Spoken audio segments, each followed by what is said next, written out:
చిన్నప్పుడు ఆడుకుంటూ చాలాసార్లు కింద పడి ఉంటారు. అప్పుడు మీకు దెబ్బలు కూడా తగిలి రక్తం కారి ఉంటుంది. అయితే కొద్దిసేపటికల్లా రక్తం కారడం నిలిచిపోయి ఉంటుంది. ఎప్పుడైనా ఆలోచించారా ఇలా ఎందుకు జరుగుతుందో? దెబ్బ తగిలి అంతటి గాయమైనప్పటికీ కొద్దిసేపట్లో రక్తం కారడం ఎలా ఆగిపోతుందో? దానికి కారణం మన రక్తమే.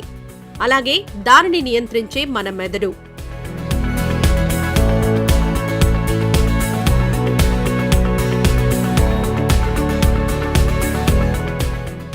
ఏదైనా గాయం కాగానే వెంటనే ఆ ప్రాంతంలోని రక్తనాళాలు పగిలిపోయి అందులో ప్రవహించే రక్తం బయటకొచ్చేస్తుంది.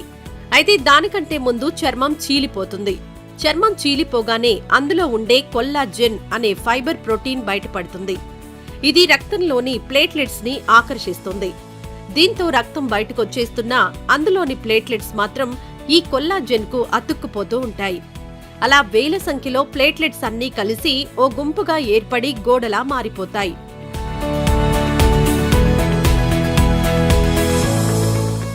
అయితే ఈ ప్లేట్లెట్స్ కి రక్తస్రావాన్ని పూర్తిగా ఆపే సత్తా ఉండదు. అందుకే రక్తంలోని ఫైబ్రినోజిన్ ప్రోటీన్ అనే మరో ప్రోటీన్ పదార్థం వీటికి తోడుగా ఈ గాయాన్ని మూయడంలో సహాయం చేస్తాయి. చర్మంలోని కొల్లాజెన్తో పాటు వాతావరణంలో ఉండే మరికొన్ని కణాలతో కలిసి ఫైబ్రిన్ ఫైబర్స్ అనే జిగట పదార్థంగా మారతాయి.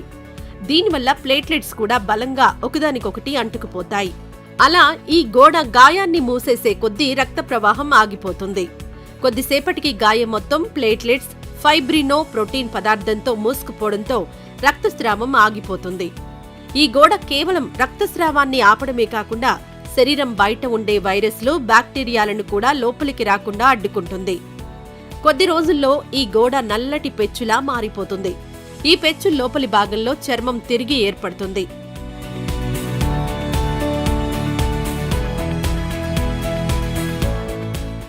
అదన్నమాట గాయం నుంచి రక్తం ఆగిపోవడం వెనుకున్న సైన్స్. అయితే ఒకవేళ ఎవరికైనా ఇలా కాకుండా రక్తం కారుతూనే ఉంటే మాత్రం అతడు ఖచ్చితంగా ఏదో తీవ్రమైన అనారోగ్యంతో బాధపడుతున్నాడని అర్థం. వెంటనే వైద్యుణ్ణి సంప్రదించి సరైన చికిత్స తీసుకోకపోతే ప్రాణాలకే ప్రమాదం కావచ్చు.